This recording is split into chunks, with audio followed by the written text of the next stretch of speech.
নমস্কার,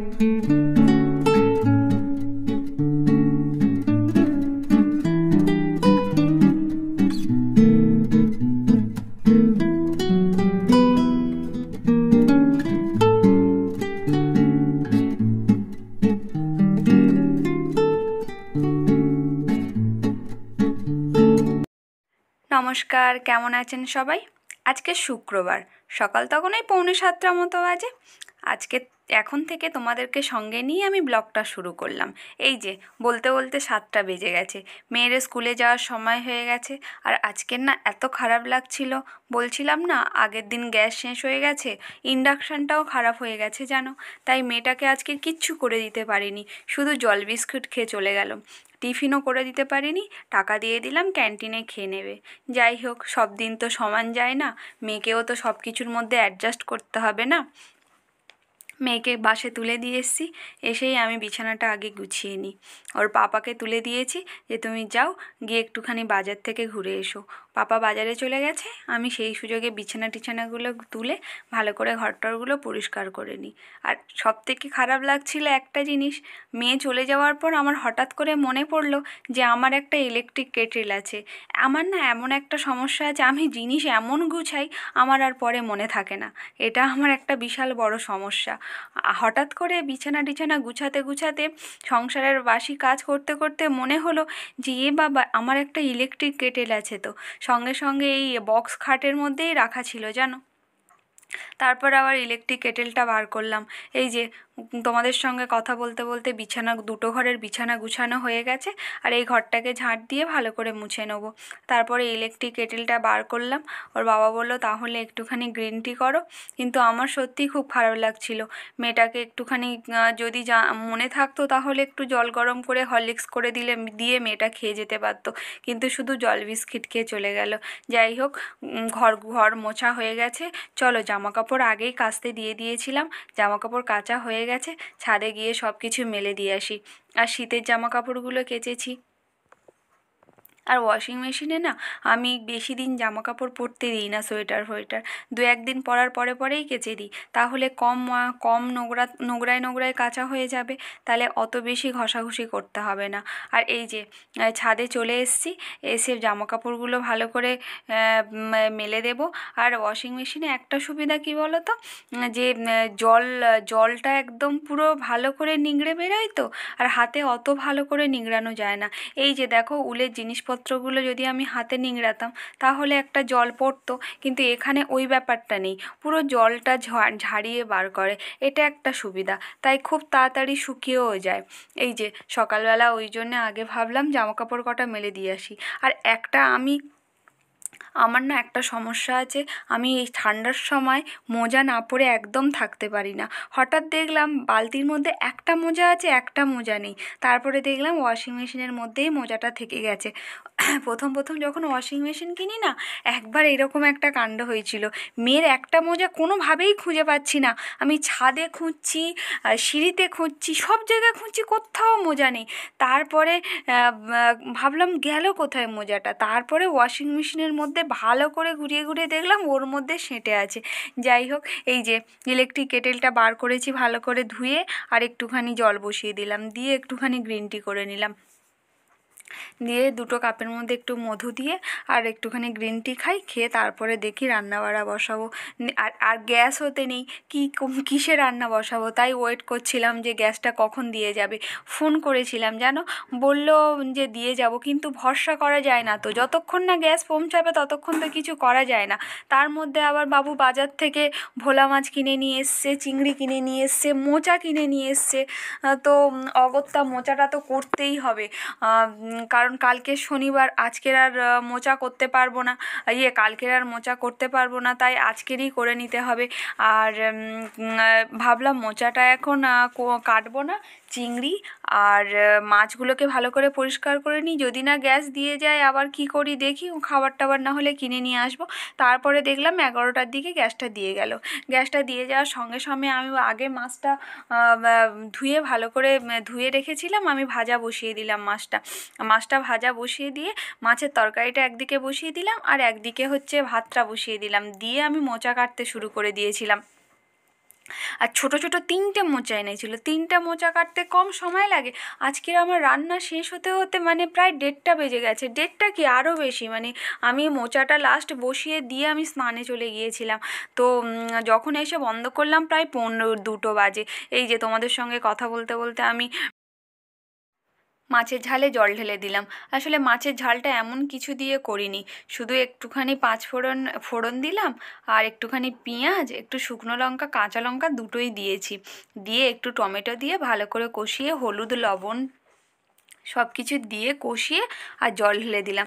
আদা রসুন দিইনি, সত্যি বলতে আমি এত বেশি আদা রসুন খেতে পারি না, আমার প্রচণ্ড অ্যাসিডিটির সমস্যা হয়, তাই এমনি সিম্পল মাছের ঝালটা করলাম।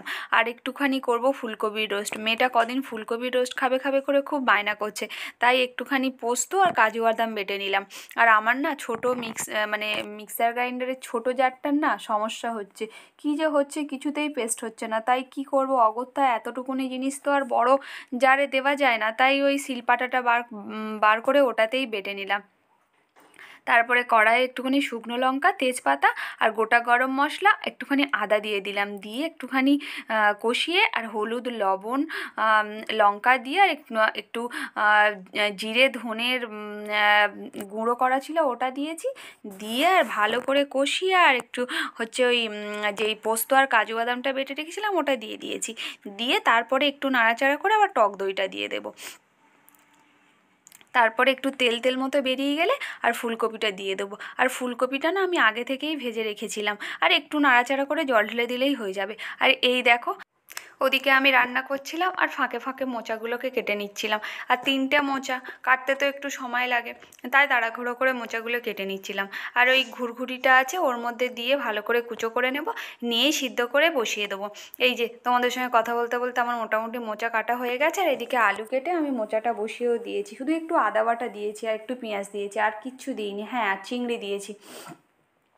আর মোচাটা একটুখানি হলুদ দিয়ে সিদ্ধ করে রেখেছিলাম, ওইগুলো ভালো করে কষিয়ে মোচাটা ঢেলে দিয়েছি, দিয়ে আর জল দেবো না, ভালো করে আস্তে আস্তে করে কষালেই হয়ে যাবে। আর সত্যি কথা এমন আমার আমি লোহার কড়াইয়ে রান্না করতে ভালোবাসি, কিন্তু যত মোচাটা জমছিল তত কালো হচ্ছিল, আমার ভালো লাগছিল না, তাই লোহার কড়া থেকে শিফট করিয়ে আমি আর একটা কড়াতে নিয়ে নিয়েছিলাম। আর এদিকে রান্না বাড়াও কমপ্লিট হয়ে গেছে, আর ছাদ থেকে জামা কাপড়গুলো আনা হয়ে গেছে। আমি বলি এই ফাঁকে ছাদ থেকে জামা কাপড়গুলো আনা হয়ে গেছে যখন, ফটাফট করে পাট করে নিই বলে জামা কাপড়গুলো ফটাফট করে পাট করে নিলাম। সব কিছু পাট করেই আমি স্নানটা করে নেবো, কারণ অলরেডি অনেকটাই দেরি হয়ে গেছে, আজকের আমার ঠাকুর পুজো দিতে অনেকটাই দেরি হয়ে যাবে, আর এদিকে মেয়ের আসারও সময় হয়ে যাবে। আর আরেকটা জিনিস তোমাদের দেখাচ্ছি, দেখো, যেই পায়রা দুটো ওখানে ডিম দিয়েছিল দেখবে, ঘরের জানালা খোলা দেখেই ওরা এসে কোথায় বসে আছে, দাঁড়াও তোমাদের দেখাচ্ছি। আমি বেডশিটটা পাট করে নিলেই তোমাদের দেখাচ্ছি কোথায় বসে আছে। আমার যে আলমারিটা আছে, আলমারির মাথার উপর বসে আছে, আলমারির মাথার উপরে আমার দুটো ট্রলি ব্যাগ রাখা আছে, ওই কার্টুন শুদ্ধই রেখে দিয়েছিলাম যাতে না নোংরা ধরে। দেখো আলমারির মাথার উপর দুটো বসে আছে, দেখো, একটা সাদা পায়রা, একটা কালো পায়রা। আমি আবার দুটোকে তাড়িয়ে ঘর থেকে বার করে জানলাটা বন্ধ করে দিলাম। তারপরে স্নানটা করে এসে ঠাকুরের পুজোটা দিয়ে দিলাম। ঠাকুরের পুজো দিয়ে আজকের আমার না ঠাকুরমশাই পুজো করে, উনি বলে গিয়েছিল যে মা কোনো দিন এই দেবীঘটের জল যেন না শুকায়, তাই আমি সপ্তাহে একবার করে না গঙ্গা জল দেবীঘটের মধ্যে ঢেলে দিই, কারণ কখন যদি শুকিয়ে যায়, তাই আমি রিস্ক নিই না। সপ্তাহে একদিন করে এইরকম একটা গ্লাস করে গঙ্গা জল নিয়ে আমি ওর মধ্যে ঢেলে দিই। আর আজকে দেরি হয়ে গেছে, আজকের আর ধুনো দেবো না, আজকের এমনি ধূপ আর প্রদীপ দিয়েই আমি তাড়াতাড়ি করে পুজোটা দিয়ে নেবো, নিয়ে আবার মেয়ের আসার সময় হয়ে যাবে। আবার যদি আমি দেরি করে যাই, ও দেখবো একা একাই চলে এসছে। আর তারপরে ভাতটা খেয়ে নিয়ে তাড়াতাড়ি করে চলে যাবো। আর আজকের মেয়েটা এমনিও কিছু খেয়ে যায়নি, ক্যান্টিনে যে কী খেয়েছে না খেয়েছে, ওর না খেতে পারলেই আনন্দ, কিন্তু আমি তো মা, আমার মনের মধ্যে সারাক্ষণ যেন কিছু একটা হচ্ছে, মনে হচ্ছে মেয়েটা কিছু খেয়ে গেল না, কিছু খেয়ে গেল না। অন্য দিন অল্পই খেয়ে যায়, অত বেশি কিছু খেয়ে যায় না, কিন্তু তাও। আর আমি এই প্রদীপটা নতুন কিনে এনেছিলাম, কেনার সময় না অত দেখে কেনা হয়নি প্রদীপটা, আর একটু খালা কিনলে ভালো হতো। প্রদীপটা জ্বালার সঙ্গে সঙ্গে না একটুখানি না জ্বলতে জ্বলতেই প্রদীপের বুক পুড়ে যায়, কিন্তু প্রদীপ প্রদীপের বুক পড়া তো ভালো না, তাই কি যে করব, প্রথমে না ফুল দিয়ে রাখতাম, কিন্তু ফুলও দেখতাম মাঝে মধ্যে পুড়ে যায়।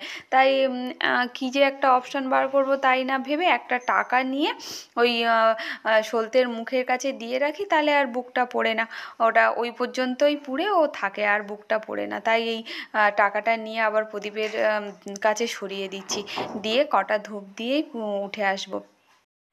চলো, তোমাদের সঙ্গে কথা বলতে বলতে আমার ঠাকুর পুজো দেওয়া হয়ে গেছে, আর এবার খেয়ে নেবো। আজকের মেনুতে ছিল ডাল, ফুলকপির রোস্ট, আর মোচার ঘন্ট, আর মাছের তরকারি। আর এই যে মেয়ে চলে এসছে, ওকে ওই বোতলটা ছুঁড়ে দিলাম। স্কুল থেকে এসেই ওই রকমভাবে বালিশের মধ্যে এরকমভাবে পড়ে থাকে হেলান দিয়ে। যত বলি উঠে সোজা হয়ে বসো, উঠে সোজা হয়ে বসো, সোজা হয়ে মোটামুটি বসবে না, কত ক্লান্ত। আর এই যে প্রত্যেক দিন খেতে বসার আগে ওর পাঁপড় চাই, কিন্তু মানে ভেজে দিতে হবে তার কোনো নেই, ওকে সেঁকে দিলেই হয়ে যায়। প্রত্যেক দিন পাঁপড় খায় বলে ওর বাবা বলেছে একদম পাঁপড় ভাজবে না, আমি ভালো মশলা পাঁপড় অর্ডার করে দেবো, এনে দেবো, ওই মশলা পাঁপড় ওকে সেঁকে দেবো। তাই প্রত্যেক দিন একটা করে মশলা পাঁপড় সেঁকে দিই, তাই প্রত্যেক দিনে অত তেলের ব্যাপার থাকে না, একটা করে পাঁপড় সেঁকে দিলে ওর হয়ে যাবে। আর সন্ধ্যাবেলা বাবা বাড়ির থেকে এসছে, দেখো কত রকম সবজি পাঠিয়েছে মা না এবারে অনেক রকমের সবজি বাগান করেছে, সেই বাগানের সবজিগুলোই পাঠিয়েছে। যাই হোক, সব কিছু গুছিয়ে তুলে দিই। আর আজকের ভিডিওটা তাহলে এই পর্যন্ত। সবাই ভালো থাকবেন, সুস্থ থাকবেন, আর সবাইকে ভালো রাখবেন। দেখা হচ্ছে কাল। আর যারা যারা আমার এই ভিডিও ইউটিউব থেকে দেখছেন, যদি নতুন বন্ধু হন প্লিজ সাবস্ক্রাইব করে দেবেন। আর যারা যারা আমার এই ভিডিও ফেসবুক থেকে দেখছেন তারা প্লিজ ফলো করে রাখবেন। আর যদি ভালো লাগে তাহলে প্লিজ একটা লাইক, কমেন্ট, শেয়ার করে দেবেন। আজ তাহলে আসি, টাটা।